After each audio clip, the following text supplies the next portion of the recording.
Скъсайте оковите. Няма смисъл. Някой казва, ти защо се бориш? Ти си богат човек, имаш бизнес, имаш всичко. Ма нищо не ми трябва. В зависима държава не ти трябва нищо. Трябва ли ти дворец в Бонище? Михайлов казва, мирише много. Не ни трябва нищо. Трябва един път за винаги да се отървем от тези, да скъсаме оковите. Сега е прелома. Ако не се организираме нашия край тук, да покажем истински, няма да можем повече да се изправиме срещу тези мафиоти. Не се бориме нито за власт, нито за пари. Ние пари можем да си изкараме. С крадени пари децата не можеш да си гледаш.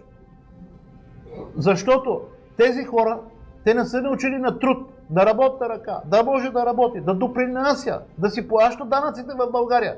Напротив, те са научени на готово само да крадат. И искам да събуда македонците. Братя, дошло е време, както нашите войводи са събирали пари за пушките, за манихерите. Време е на майка България в момента ние да помогнем. И имаме страхотен регион. Можем да го направим цвете, защото това е последната битка. Иначе няма да имаме родина, държавата пропада директно в тези олигарси. Няма да излъжеме никой, няма да се продадеме.